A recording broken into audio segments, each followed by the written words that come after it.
Writ महासंग्राम के महायोद्धाओं को मेरा नमस्कार। आप जानते हैं कि ये महासंग्राम कितना महत्वपूर्ण है और इसमें लड़ाई जीतने के लिए आपके हर पक्ष का मजबूत होना बहुत ज़रूरी है। और उसमें से एक सबसे महत्वपूर्ण पक्ष ज्योग्राफी होता है। ज्योग्राफी एक इंटरडिसिप्लिनरी सब्जेक्ट है जिसको सीखना, जिसमें उतरना बहुत महत्वपूर्ण है। उसके बिना ज्ञान की कोई लड़ाई आप नहीं जीत सकते। इसलिए आज हम शुरू करेंगे ज्योग्राफी यानी भूगोल। भूगोल की जानकारी, भूगोल शब्द जैसे आप जानते हैं कि ज्योग्राफी के नाम से मशहूर हमारा यह सब्जेक्ट, तो ज्योग्राफी शब्द जो है ये हमारी अपनी भाषा का नहीं है, ना हिंदी से है ना इंग्लिश से है। इसकी शुरुआत, इसका आगमन यूनानी भाषा से हुआ है। ग्रीक यानी यूनानी। यूनान का क्षेत्र है वो ज्ञान के क्षेत्र में, ज्ञान के सेक्टर में बड़ा अग्रणी था और बहुत सी शब्दावलियां जो आई हैं वो यूनानी शब्दकोश से आई हैं। तो वैसे ही भूगोल शब्द है ये भी यूनानी भाषा से आया है, ग्रीक भाषा से आया है। यहाँ के दो शब्द थे यूनानी भाषा में, जियो प्लस ग्राफी। जियो प्लस ग्राफी, इन दोनों से मिलकर के ज्योग्राफी बना है। तो जियो का अर्थ सामान्यतः अर्थ यानी पृथ्वी। ग्राफी का मतलब है टू डिस्क्राइब। डिस्क्राइब यानी वर्णन करना, वर्णन करना। तो वास्तव में भूगोल क्या है, भूगोल का शाब्दिक अर्थ क्या है, कई बार यह भी पूछा गया है। तो भूगोल का शाब्दिक अर्थ यानी पृथ्वी का वर्णन करना है। हम पृथ्वी पर पाई जाने वाली विभिन्न प्रकार की प्राकृतिक, भौतिक, सांस्कृतिक संरचनाओं का और मनुष्य के साथ उनमें होने वाले अंतर संबंधों का अध्ययन इस ज्योग्राफी में किया जाता है। तो ज्योग्राफी, हमें यहाँ पूरा ज्योग्राफी नहीं पढ़ना। रिट के योद्धा, रिट के सिलेबस को ध्यान में रखते हुए अर्जुन की आंख के समान वो समस्त बिंदु, जैसे अर्जुन के सामने केवल जब धनुष चला रहा था तो केवल मछली की आंख पर उसकी नजर थी, ठीक वैसे ही इन बिंदुओं पर आपकी तिरछी तेज नजर होनी चाहिए। तो यहां हम बात करेंगे कि रिट में कौन कौन से वो महत्वपूर्ण सिलेबस हैं। तो सबसे पहले इसमें आता है कि पृथ्वी की गतियां यानी मोशन ऑफ अर्थ, कि पृथ्वी में की कौन कौन सी गतियां होती हैं। अक्षीय गति है, कक्षीय गति है। इसके बाद में अक्षांश और देशांतर, फिर वायुमंडल की संरचना, संगठन, फिर पवन संचरण, और उसके बाद में महासागर, ज्वार भाटा, धाराएं, स्थल और जल का वितरण, संसार की प्रमुख वनस्पति, जिसमें हम पूरे वायुमंडल, पूरे स्थल मंडल, पूरे जल मंडल में पाए जाने वाले समस्त प्रकार के बायोम जो हैं, जो समस्त प्रकार के बायोस्फीयर हैं, उन सब का भी अध्ययन करेंगे। और उसके बाद में वन्य जीव, राजस्थान के कृषि आधारित उद्योग। राजस्थान के उद्योग बहुत महत्वपूर्ण हैं, सभी परीक्षाओं में पूछे जाते हैं, लेकिन यहाँ कृषि आधारित उद्योगों पर हमें विशेष रूप से चर्चा करेंगे। और विश्व के संदर्भ में कृषि के प्रकार और प्रमुख औद्योगिक प्रदेश, दुनिया में कहाँ कहाँ पर औद्योगिक संकेंद्रण हुआ है, कहाँ कहाँ पर औद्योगिक ग्रंथियाँ बनी हैं, क्या उनके प्राकृतिक संसाधनों के साथ अंतर संबंध हैं, क्योंकि उद्योगों का संबंध प्राकृतिक संसाधनों से बहुत है। इसलिए हम उन संसाधनों को भी पढ़ेंगे और उन उद्योगों के स्थानीयकरण की विशेषताओं का भी अध्ययन करेंगे। तो सबसे पहले हम चर्चा करते हैं हमारे पहले बिंदु पर, पृथ्वी की गतियां, मोशन ऑफ अर्थ। पृथ्वी की गतियां सामान्यतः एक छोटा बच्चा भी जानता है कि हमारे ये आकाशीय पिंड होते हैं, इनमें गति होती है। क्योंकि बच्चा, छोटा सा बच्चा है, वो भी सूर्य को उदय होता देखता है, चंद्रमा को उदय होता देखता है, सूर्य को अस्त होते देखता है, चंद्रमा को अस्त होते देखता है। वैसे ही सभी आकाशीय पिंड हैं, इनमें गति है। तो गति कैसे हुई, क्यों हुई, ये आज तक भी रिसर्च का विषय है, रिसर्च चल रही है। माना जाता है कि हमारे सौर मंडल, सौर परिवार के सदस्य हैं, ये सूर्य से अलग हुए। जैसे ही सूर्य से अलग हुए, मान लीजिए बहुत बड़ा पिंड था, ये सूर्य था, ये सन था, पूरी सोलर फैमिली इससे अलग हुई। तो जैसे ही इससे अलग होने लग गई तो इन दोनों में गुरुत्वाकर्षण था। जो भी आकाशीय पिंड, जो भी सौर परिवार का सदस्य इससे अलग हुआ तो इन दोनों में फिर आकर्षण बल उत्पन्न हुआ, गुरुत्वाकर्षण बल एक दूसरे की ओर खींचने लग गए। तो जब ये एक दूसरे की ओर खींचने लग गए तो उन आकर्षण बल के समायोजन से कुछ इस प्रकार से इनमें अंतर्संबंध विकसित हुए कि ये पृथ्वी जो है वो सूर्य के चारों ओर चक्कर लगाने लग गई। अब जो हमारी पृथ्वी सूर्य के चारों ओर चक्कर लगा रही थी तो धीरे धीरे इसके आकार में भी बदलाव आ रहा था। जब ये इसके चारों ओर चक्कर लगा रही थी और इसके साथ अपने जो एक महत्वपूर्ण अक्ष था उस अक्ष के सहारे भी इसमें जो घूर्णन है वो हो रहा था, जिसके परिणाम स्वरूप एक विशिष्ट आकृति इसकी बन गई। यानी इसकी अक्ष पर घूर्णन की गति से इसकी एक विशेष प्रकार की आकृति बनी। यहां ध्रुवों से ये अंदर की ओर थोड़ी सी पिचक गई, दक्षिणी ध्रुव की ओर से भी थोड़ी सी पिचक गई। पिचकने के कारण दोनों ध्रुवों पर पिचकी हुई एक ऐसी यूनिक आकृति बनी जिसके जैसा इस यहां कोई नहीं है, इस ब्रह्मांड में वैसा कोई नहीं है। ऐसी यूनिक आकृति बनी। उस यूनिक आकृति का नाम है लध्वक्ष गोलाभ। लध्वक्ष गोलाभ। हाँ देखिए, बहुत महत्वपूर्ण जानकारी है। अनगिनत प्रतियोगी परीक्षाओं में इसको पूछा जा चुका है कि पृथ्वी की जो यूनिक आकृति है उसको क्या कहते हैं? लध्वक्ष गोलाभ। इंग्लिश का वर्ड भी याद रखना है, ऑब्लेट स्फेरॉइड। ऑब्लेट स्फेरॉइड, लध्वक्ष गोलाभ, ये पृथ्वी की एक ऐसी यूनिक आकृति है। इस यूनिक आकृति के लिए एक ऐसा सर्वनाम शब्द काम में लिया गया है, एक ऐसा यूनिक काम में लिया गया है जिसको आप जियोड भी कहते हो, क्योंकि ये आकृति यूनिक है, किसी दूसरे जैसी नहीं है। तो इसी यूनिक आकृति को नाम दे दिया गया जियोड।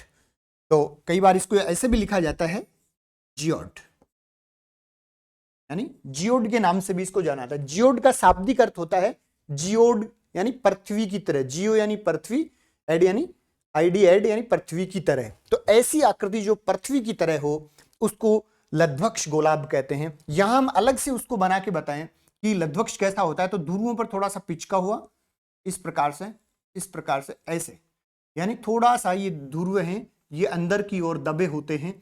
ये इस कारण हुआ क्योंकि पृथ्वी अपने अक्ष पर घूर्णन कर रही थी और घूर्णन करने के कारण यहां जो अक्ष के सहारे घूर्णन हो रहा था, तो इस घूर्णन के कारण यहां जो मटेरियल्स थे वो अपनी जगह छोड़ के, यहां जो द्रव्यमान था वो जगह छोड़ के दूसरी ओर फैल रहा था। तो इसलिए ये विशेष प्रकार की आकृति है, ये बनी।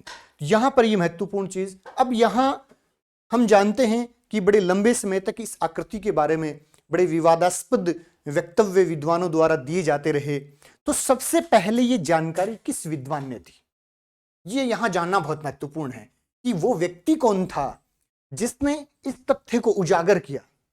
तो वो व्यक्ति थे जा रीचर। जा रीचर, जिसने पृथ्वी की आकृति के बारे में सबसे पहले दुनिया को बताया था कि पृथ्वी इस प्रकार की है, यूनिक है।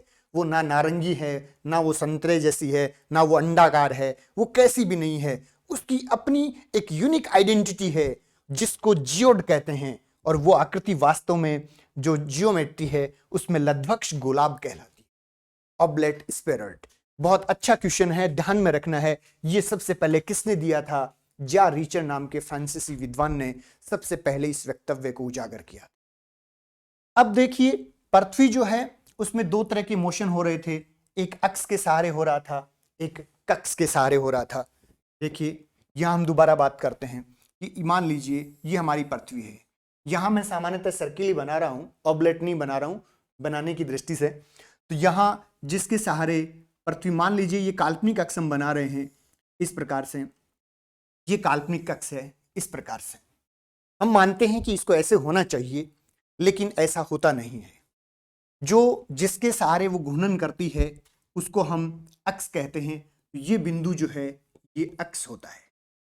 जिसके सहारे पृथ्वी सूर्य की परिक्रमा करती है वो कक्ष होता है।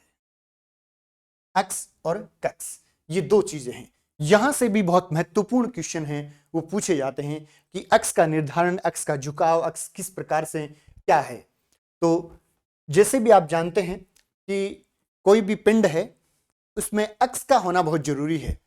कोई भी वस्तु मूव करती है, गति करती है, तो फिजिक्स के सिद्धांतों के अनुसार उसका कोई पर्टिकुलर अक्स होता है जिसको हम ग्रेविटी एक्स भी बोल सकते हैं। यानी जैसे हम खड़े हैं, कोई व्यक्ति खड़ा है, कोई बच्चा खड़ा है, कोई बच्चा खड़ा है उसका ग्रेविटी एक्स पर बड़ा संतुलन है इसलिए खड़ा है। कोई बच्चा लुढ़क जाता है, गिर जाता है, हम भी कई बार ठोकर लगने से गिर जाते हैं, जो हमें आभास करती है कि हमारा ग्रेविटी एक्स है, उसका संतुलन बिगड़ गया है, इसलिए हम गिर जाते हैं। तो उसी प्रकार से पृथ्वी जो है, उस पृथ्वी का भी अक्स होता है। उस अक्स के सहारे वो क्या करती है, घूर्णन करती है, अपने स्थान पर घूमती है। तो जब वो घूमती है, घूमने के साथ साथ वो परिक्रमण करती है। जैसे आप जानते हो परिक्रमण कक्ष जो है, इसका कक्ष जो है ये दीर्घवृत्ताकार होता है। दीर्घवृत्ताकार, दीर्घवृत्त एक ऐसी आकृति होती है जिसका परिधि से केंद्र की दूरी समान नहीं होती है। एक सर्किल होता है वर्त, और एक दीर्घवृत्त। वर्त की क्या विशेषता है कि वो पॉइंट से यानी सेंटर से उस परिधि की दूरी समान होती है, लेकिन दीर्घवृत्त में केंद्र से परिधि की दूरी असमान होती है। कभी वो निकटतम होता है, किसी स्थिति में वो दूरस्थ स्थिति में भी पहुंच जाता है। तो पृथ्वी की जो कक्षा है वो दीर्घवृत्ताकार है। इस दीर्घवृत्ताकार कक्ष में वो मतलब परिक्रमण करती है। तो जब वो परिक्रमण करती है, सामान्यतः आप किसी सर्किल के सारे बाइक चलाते हैं या आप किसी बड़े सर्किल के ट्रैक पर दौड़ते हैं, और जब आप टर्न लेते हैं, गोलाई में घूमते हैं दीर्घवृत्ताकार रूप से, तब आपका झुकाव केंद्र की ओर हो जाता है। ठीक वैसा ही पृथ्वी का अक्ष जो है वो सीधा नहीं रहता है। पूछ लें कि पृथ्वी की आकृति यूनिक बनी, वो कौन सी गति से बनी, ये आकार किस गति से संभव हो पाया, वो घूर्णन गति के कारण। यहां पूछे अक्ष में झुकाव है, तो झुकाव क्यों है, परिक्रमण गति के कारण, क्योंकि वो सूर्य के चारों ओर घूम रही है और उसका पथ जो है वो दीर्घवृत्ताकार है। मान लीजिए पृथ्वी सीधी घूमती, उसको सीधा ही चलना था, तो क्या झुकाव होता, नहीं होता, क्योंकि जब सीधा चल रहा है तो उसे बैलेंस बनाने के लिए किसी प्रकार का कोई झुकाव नहीं है। वो जो आकर्षण बल है उनमें समायोजन के लिए कोई झुकाव की आवश्यकता नहीं है, लेकिन यहां उसे घूमने के लिए उसके अक्ष में झुकाव होगा। तो झुकाव जब होगा तो यहां से बहुत महत्वपूर्ण क्वेश्चन बनेंगे। ये जो वास्तविक अक्ष या काल्पनिक अक्ष जो होना चाहिए, और उससे वास्तविक अक्ष जो है वो झुका होता है, और यहां से ये जो इसका एंगल होता है ये होता है 23.5 डिग्री। बहुत इंपॉर्टेंट चीज है। यानी पृथ्वी का जो काल्पनिक अक्ष है, काल्पनिक अक्ष हम किसे मानते हैं, मान लीजिए आप सेव लेते हैं और सेव के नीचे से आप एक सुई को ऊपर की ओर निकालते हैं, उसके सेंटर से निकल करके वो बाहर आ जाती है, वो काल्पनिक अक्ष है। वास्तविक अक्ष जो पृथ्वी वास्तव में जिस अक्ष के सहारे वो घूर्णन करती है वो वास्तविक अक्ष है। तो यहां वो 23.5 डिग्री झुकी हुई है। तो हम जानते हैं कि ये राइट एंगल है, समकोण है, यानी आप सब जानते हैं कि ये समकोण बनता है, ये 90 डिग्री होता है। यहां जब ये 23.5 डिग्री अक्ष झुका है तो ये जो एंगल बचा है ये कितना हो गया। कई बार यहां से सवाल पूछते हैं और उसका आंसर यानी बच गए 90 में से 66.5 डिग्री। यहां सबसे महत्वपूर्ण चीज ये है कि उस प्रश्न को नोट करना है। ये प्रश्न सामान्य लगता है, लेकिन कई बार प्रश्न की घुमाव की दृष्टि से वो इतना टिपिकल हो जाता है कि हम ये नहीं समझ पाते कि ये चीज पूछी जा रही है या ये 66.5 पूछा जा रहा है। तो यहां क्वेश्चन को किस प्रकार से आइडेंटिफाई करोगे कि सामान्यतः आपसे पूछें कि पृथ्वी के अक्ष का झुकाव कितना है, तो अक्ष का झुकाव हुआ 23.5 डिग्री। और यहां से ये पूछते हैं कि पृथ्वी का अक्ष, अक्ष की बात आ गई तो अक्ष तो ये हो गया, उसके बाद कक्ष के साथ कितने डिग्री का कोण बनाता है। यानी दो चीजें हैं कि इस ये अक्ष कक्ष के साथ कितने डिग्री का कोण बनाएगा, तो कक्ष के साथ कोण बनाएगा 66.5 डिग्री। ये चीज दोनों इस तरह से आपको आइडेंटिफाई करनी है कि ये अक्ष 23.5 डिग्री झुका हुआ है और ये अक्ष 66.5 डिग्री कक्ष के साथ कोण बनाता है। तो ये अक्ष और कक्ष की संकल्पनाएं जो हैं ये बहुत अच्छे से आपको समझनी है, उसी से हम आगे की जो गतियां हैं वो पढ़ पाएंगे। तो सबसे पहले हम यहां बात करते हैं, अक्ष के सहारे जो गति होती है उसको हम कहते हैं घूर्णन गति। अक्ष के सहारे जो गति होगी उसको हम क्या कहेंगे? घूर्णन गति। और कक्ष के सहारे जो गति होगी, कक्ष में वो करती है परिक्रमा, तो ये क्या कौन सी गति होगी? परिक्रमण गति। घूर्णन गति अक्ष के सहारे होती है, परिक्रमण गति कक्ष के सहारे। तो ये बहुत महत्वपूर्ण चीजें हैं, नाम में बिल्कुल कंफ्यूज नहीं होना है। ये रोटेशन है, ये रिवॉल्यूशन है, तो ये परिक्रमण गति है। यहां हम इस घूर्णन गति की बात करेंगे। पृथ्वी अपने अक्ष पर घूमती है, सबसे पहले कौन सी डायरेक्शन में घूमती है, यानी उसकी जो दिशा है वो क्या होनी चाहिए, क्या होती है वास्तव में? तो दिशा पृथ्वी हमेशा पश्चिम दिशा से, याद रखने वाली चीज है, पश्चिम दिशा से। और कौन सी दिशा में घूमती है? पूर्व दिशा में घूमती है। यानी पृथ्वी हमेशा पश्चिम दिशा से पूर्व दिशा में घूमती है। सूर्य को स्थिर माना जाता है, तो इसलिए जब वो पूर्व दिशा की ओर बढ़ती है तो पूर्व में हमेशा नई चीजें, नए आकाशीय पिंड सबसे पहले दिखाई देंगे, क्योंकि पृथ्वी किस दिशा में जा रही है?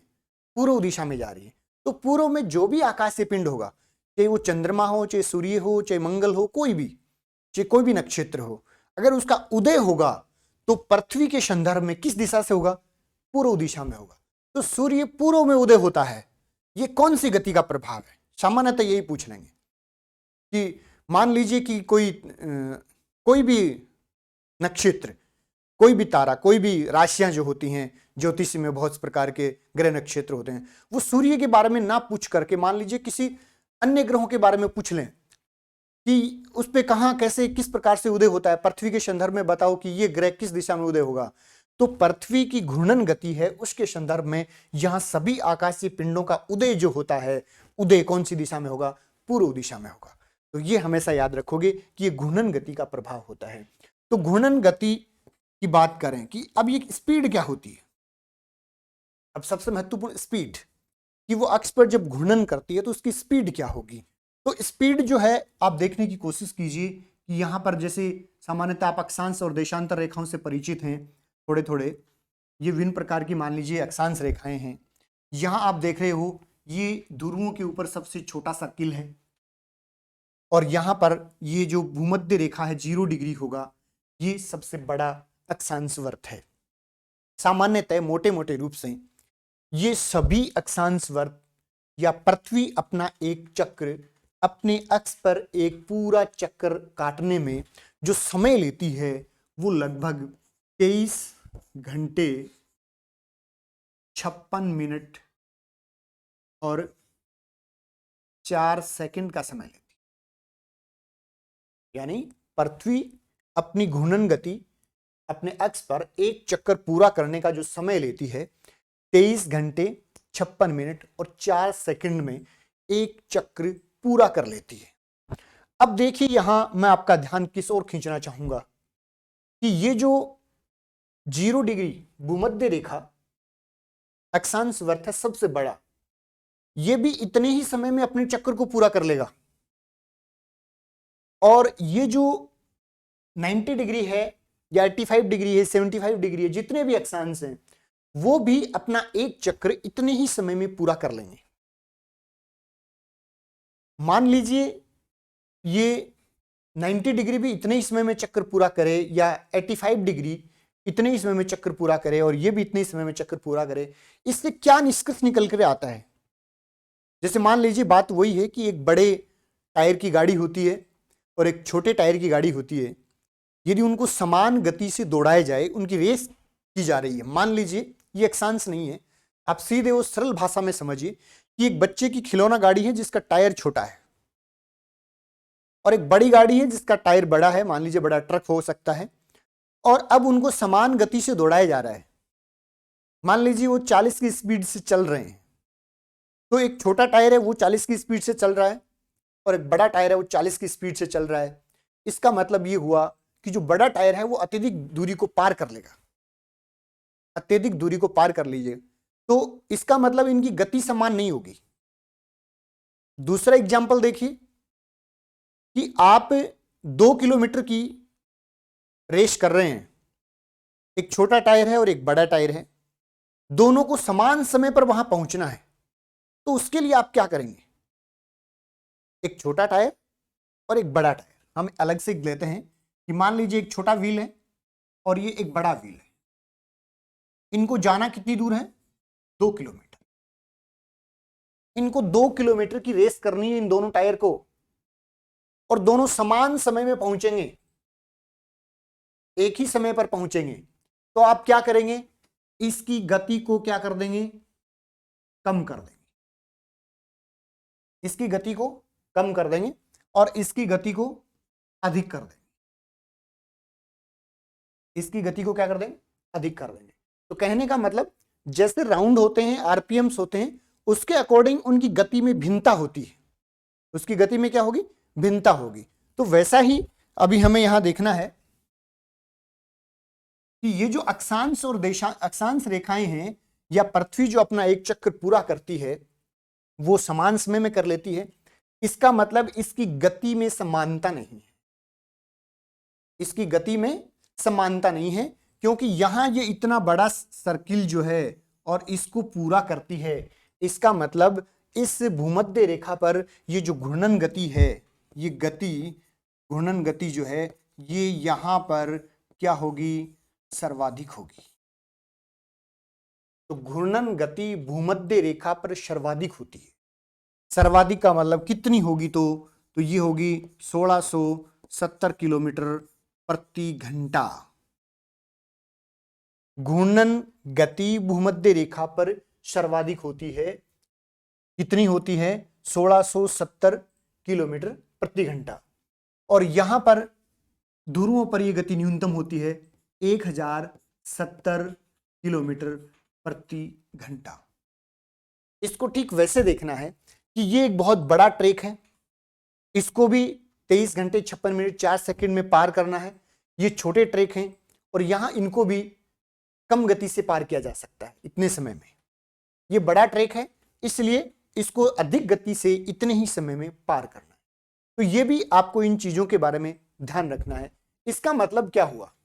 कई बार कथन आते हैं बड़ी परीक्षाओं में, निम्न में से कौन सा कथन सही है? वहां इन संकल्पनाओं की ज्यादा जरूरी पड़ती है। इससे एक तथ्य निकल करके सामने आया कि किसी भी अक्षांश रेखा पर पृथ्वी की घूर्णन गति समान नहीं होती है। हर अक्षांश रेखा पर घूर्णन गति को परिकलित किया जा सकता है और हर अक्षांश रेखा पर घूर्णन गति है वो अलग अलग होगी।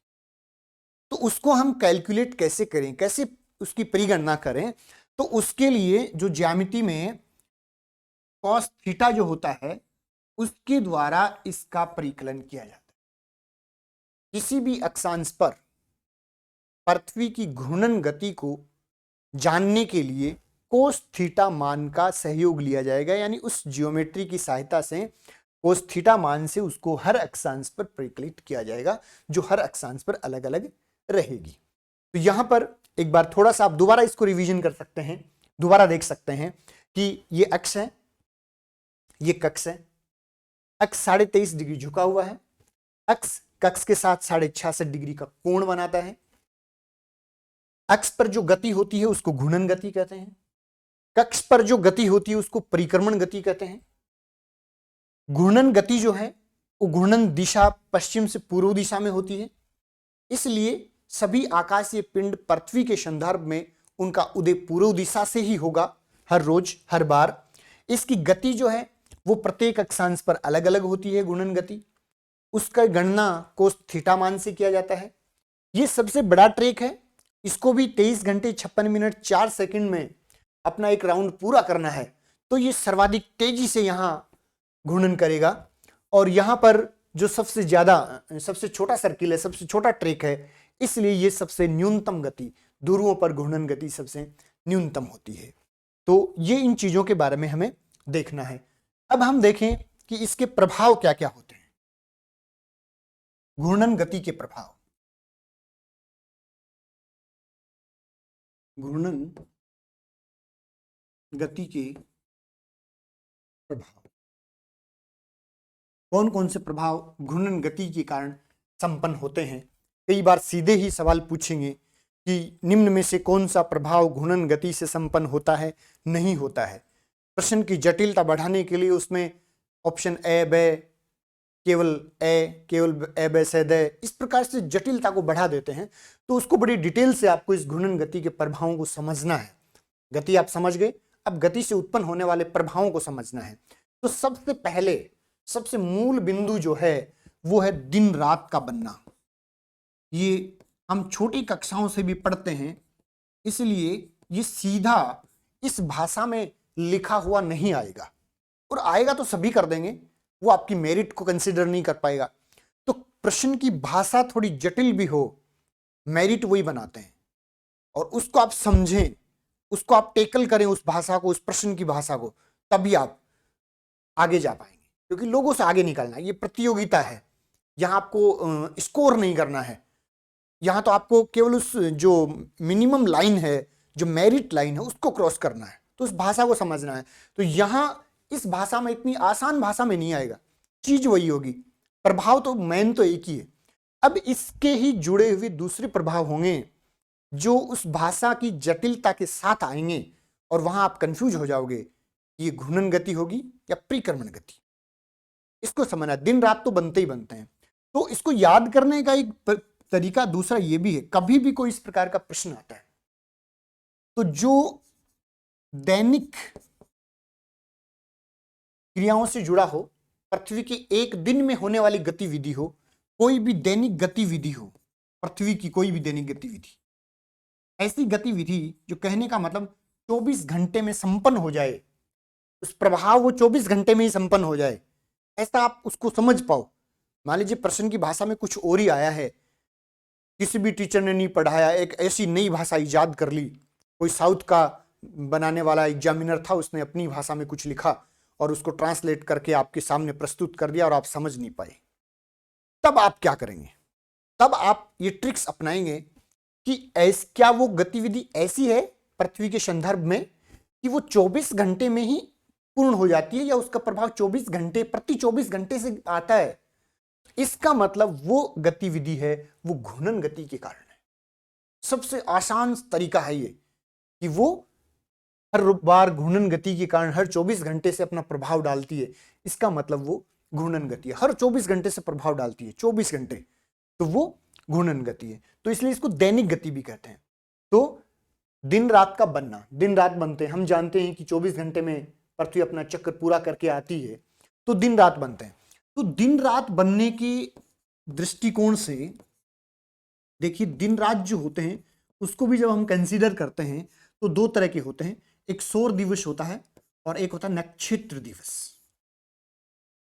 ये भी बहुत इंपॉर्टेंट है, कई बार सीटेट, आरटेट, आरएस की परीक्षाओं में इनमें से सवाल आए हैं, लेकिन हर कोई समझ नहीं पाता है कि दिवस क्या है। क्या दिन भी दो होते हैं? हमने तो इतना ही पढ़ा था कि दिन रात बनते हैं। नहीं, अब दिन रात आप किसके संदर्भ में देखते हैं?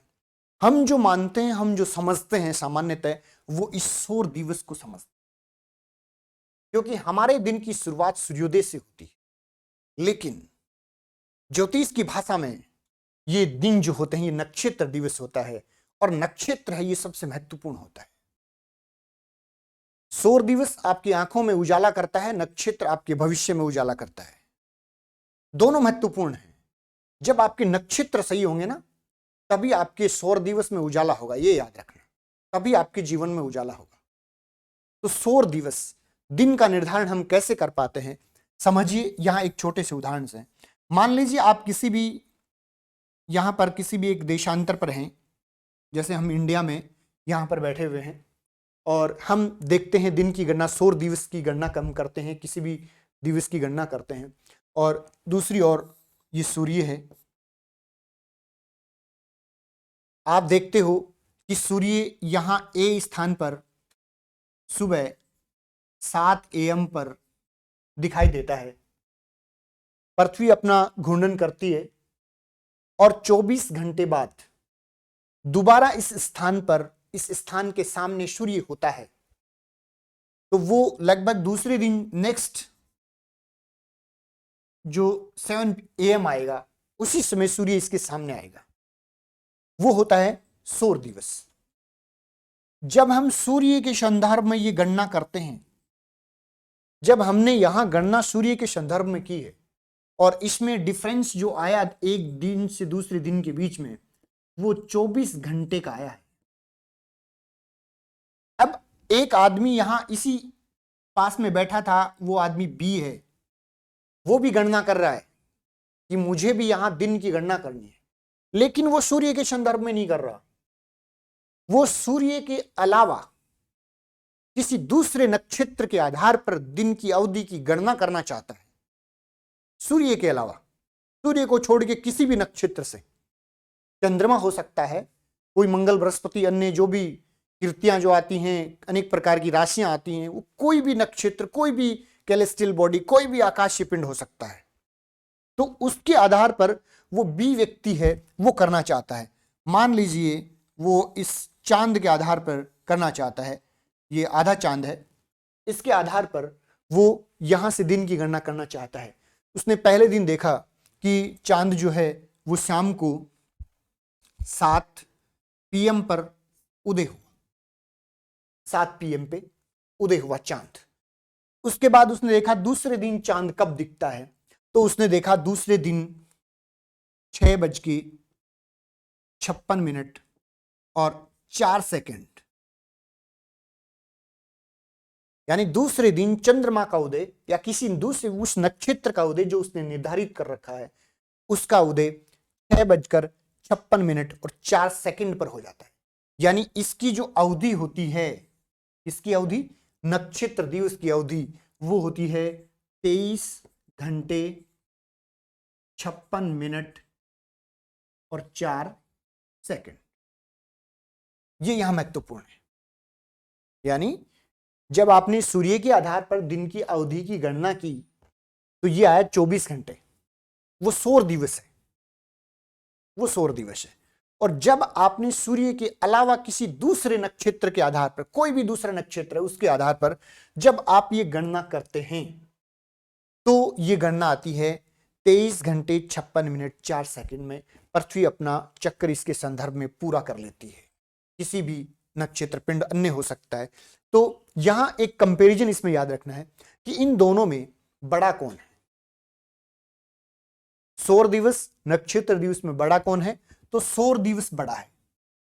कितना बड़ा है यह भी याद रखना है। तो ये 4 मिनट और 56 सेकंड, यानी 4 मिनट और 56 सेकंड जो है, ये सौर दिवस नक्षत्र दिवस की अपेक्षा बड़ा होता है। समझ गए होंगे दोनों संकल्पनाएं। बड़ी भ्रांतियां थी, बड़े लंबे समय से भ्रांतियां थी कि क्या सौर दिवस है, क्या नक्षत्र दिवस है, लेकिन आज हमने इसको सोल्व कर दिया। ये जुड़े हुए हैं पृथ्वी की घूर्णन गति से। किससे जुड़े हुए हैं? पृथ्वी की घूर्णन गति से जुड़े हुए हैं। और क्या है कि सौर दिवस की गणना किस आधार पर करेंगे? चंद्रमा के आधार पर, सूर्य के आधार पर, नक्षत्र के आधार पर। तो उसकी गणना होती है सूर्य की स्थिति के आधार पर। नक्षत्र दिवस में किसी भी नक्षत्रों के आधार पर इसकी हम गणना कर लेते हैं। तो एक महत्वपूर्ण प्रभाव, पहला प्रभाव कि घूर्णन गति से दिन रात बनते हैं। कौन कौन से प्रभाव, कौन कौन से दिन होते हैं? तो यहां हमने देखा 2 प्रकार के दिन हैं, सौर दिवस और नक्षत्र दिवस। तो इनके बारे में बहुत अच्छे से डिटेल से रखोगे। अब देखिए नेक्स्ट जो प्रभाव होता है, दूसरा प्रभाव जो इस घूर्णन गति से उत्पन्न होता है, और ये है कोरियोलिस बल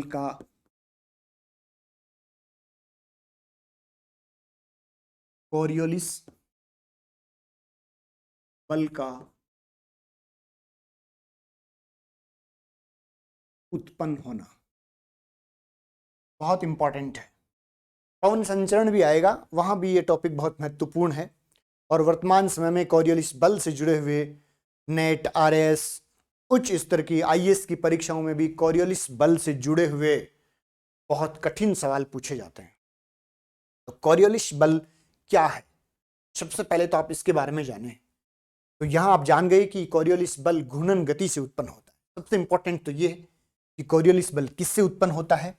तो कोरियोलिस बल उत्पन्न हुआ पृथ्वी की घूर्णन गति के कारण। दूसरा देखिए कैसा फोर्स है, किस प्रकार का फोर्स है, कैसे काम करता है। तो ये कोरियोलिस बल जो होता है, ये कोई वास्तविक बल नहीं है।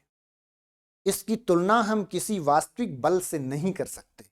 तो कॉरियोलिस बल एक प्रकार का वर्चुअल है, यानी आभासी बल है। सबसे इंपॉर्टेंट, क्या कॉरियोलिस बल वास्तविक बल है? नहीं, कॉरियोलिस बल वास्तविक बल नहीं है। ये केवल और केवल क्या है? आभासी बल है। पृथ्वी की घूर्णन गति से उत्पन्न होता है। घूर्णन गति से उत्पन्न है तो ये भी एक जैसा नहीं होता है। इसका प्रभाव पृथ्वी पर प्रत्येक अक्षांश पर एक जैसा नहीं होता है। आप कल्पना कर रहे होंगे कि घूर्णन गति एक जैसी नहीं थी तो कॉरियोलिस बल भी एक जैसा नहीं होगा। इसका अंतर आप करना चाहो कि भूमध्य रेखा पर कैसा होता है और ध्रुवों पर कैसा होता है, तो आप इसका संबंध घूर्णन गति से करेंगे तो गलत हो जाएंगे। इस प्रकार घूर्णन गति सर्वाधिक होती है भूमध्य रेखा पर, लेकिन कोरियोलिस बल भूमध्य रेखा पर न्यूनतम होता है। बहुत इंपॉर्टेंट है, कंफ्यूज हो जाओगे वहां कि घूर्णन गति से उत्पन्न होता है, घूर्णन गति यहां सर्वाधिक है तो कोरियोलिस बल भी यही होगा। नहीं, कॉरियोलिस बल यहां भूमध्य रेखा पर न्यूनतम होता है। क्यों होता है?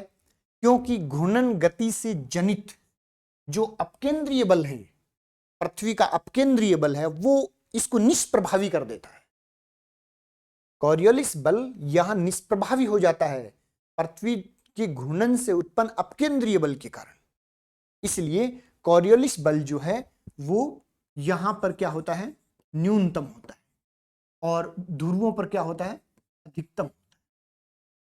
कई बार ये प्रश्न पूछा गया था, फर्स्ट ग्रेड में भी, सेकंड ग्रेड में भी, कि कौन सी पवनों पर कोरियोलिस बल का प्रभाव सर्वाधिक होगा। वहां स्थान नहीं पूछा, अक्षांश नहीं पूछे, वहां सीधे अलग ही लैंग्वेज में पूछा कि ऐसे कौन सी पवने हैं जिन पर कोरियोलिस बल का प्रभाव सर्वाधिक होता है। तो कोरियोलिस बल का प्रभाव यहां ध्रुवों पर सर्वाधिक होता है, और यहां कौन सी पवने होती हैं? ध्रुवीय पवने होती हैं। कौन सी पवने होती हैं? ध्रुवीय पवने। तो कोरियोलिस बल का प्रभाव सबसे ज्यादा ध्रुवीय पवनों पर होता है। सबसे कम किस पर होता है? क्या आप पूछ लें कि सबसे कम किस पर होता है, तो सबसे कम प्रभाव आप यहां करेंगे कि व्यापारिक पवनों पर होता होगा, क्योंकि यहां तो न्यूनतम है ना। व्यापारिक पवनों पर होता होगा? नहीं, फिर आप गलत हो जाएंगे। इसकी चर्चा हम पवनों में भी करेंगे, लेकिन यहां जब ये अपना टॉपिक चल गया है तो इससे संगत होते हुए हम इसको बता देते हैं कि यहां न्यूनतम बल है, लेकिन व्यापारिक पवनों पर न्यूनतम नहीं होता है। जो भी स्थानीय पवनें होती हैं, स्थानीय पवनें, उन पर कॉरियोलिस बल न्यूनतम होता है। कोई भी लोकल विंड्स जैसे लू, हरमट्टन, डॉक्टर हवा, उसका नाम सुना होगा आपने, तो उन पवनों, वो स्थानीय पवने हैं, लोकल पवने हैं। किसी भी लोकल पवन, लोकल तूफान पर कोई कॉरियोलिस बल काम नहीं करता है। ये केवल स्थायी पवनों पर ही काम करता है। तो जब आपसे केवल और केवल स्थायी पवनों के बारे में पूछें कि व्यापारिक, पछुआ, ध्रुवीय पवन, इनमें से बताओ, तब तो आप बताएंगे कि हाँ, इनमें व्यापारिक पवनों पर कम होता है। लेकिन जब ऑप्शन में वहां मौजूद कोने में आपको दिया रहेगा स्थानीय पवने, और आप कहोगे सर हमने तो सही किया था, व्यापारिक पवनी किया था, लेकिन आपने डी ऑप्शन तो पढ़ा ही नहीं, वहां लिखा हुआ था स्थानीय पवने। तो स्थानीय पवने, लोकल पवने जो होती हैं, वो हमेशा समदाब रेखाओं के समकोण पर चलती हैं, उन पर कॉरियोलिस बल का कभी भी कोई प्रभाव नहीं होता है। तो ये चीजें बहुत अच्छे से याद रखोगे।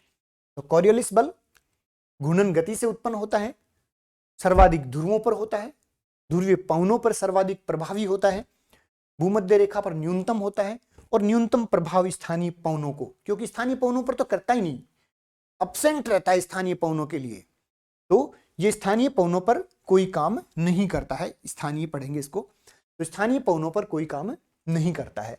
अब देखिए, कॉरियोलिस बल को कॉरियोलिस ने सबसे पहले खोजा था। जी कॉरियोलिस नाम का एक विद्वान था। उस विद्वान ने सबसे पहले इस प्रभाव को देखा, और उसके कारण इस प्रभाव को, इस बल को कोरियोलिस बल के नाम से जाना जाता है। अब जब इसकी गणना हम करें तो इसकी गणना भी जो की जाती है वो कोस थीटा के मान से की जाती है। कोस थीटा, यानी कॉरियोलिस बल की गणना है वो भी कोस थीटा के मान से की जाती है। तो ये सारी महत्वपूर्ण प्रभाव है कॉरियोलिस बल का उत्पन्न होना, ये भी पृथ्वी की घूर्णन गति से उत्पन्न होता है। नेक्स्ट देखेंगे जो इनका प्रभाव है तीसरे नंबर का, एक होता है अभिकेंद्रीय बल। अभिकेंद्रीय बल और दूसरा अपकेंद्रीय बल। अभिकेंद्रीय बल और अपकेंद्रीय बल का उत्पन्न होना, उत्पन्न होना, हाँ इसको उत्पन्न पढ़ेंगे, अभिकेंद्रीय बल और अपकेंद्रीय बल का उत्पन्न होना। हाँ देखिए ये कौन कौन से बल होते हैं। सबसे पहली कंफ्यूजन जो होता है वो इन बलों की शब्दावली से ही हो जाता है। आमतौर पर हिंदी भाषा क्षेत्रों से जुड़े हुए व्यक्ति और हिंदी मीडियम से पढ़े हुए छात्रों के सामने ये बड़ी समस्या आती है इन शब्दावलियों का अर्थ समझने में ही। तो अभिकेंद्रीय, सेंट्रीपिटल, तो अभिकेंद्रीय का मतलब होता है जब भी कोई घूर्णन करता है, कोई पदार्थ, कोई वस्तु अपने स्थान पर अपने अक्ष के सहारे घूर्णन करती है, तो उसमें एक ऐसा बल उत्पन्न होता है कि उसके केंद्र के सहारे केंद्र की ओर खींचने का एक आभासी जैसा बल है, उस पर काम करता है, ऐसा काम करता है। जैसे मान लीजिए आप एक किसी अक्ष के सहारे घूम रहा कोई पत्रा, कोई प्लेट लेते हैं, बिल्कुल समतल है और उस पर कुछ दाने बिखरे हुए हैं। दोनों का प्रैक्टिकल हम एक ही से करेंगे। उस पे कुछ दाने बिखरे हुए हैं, इस प्लेट पे कुछ दाने बिखरे हुए हैं और इस प्लेट को आपने घुमाया है। घुमाने के बाद इसके सहारे जो किनारों पर जो दाने हैं वो बाहर की ओर जाने की कोशिश करेंगे और जो थोड़ा सा अंदर की ओर दाने हैं जो अक्ष के नजदीक हैं वो केंद्र की ओर जाने की कोशिश करेंगे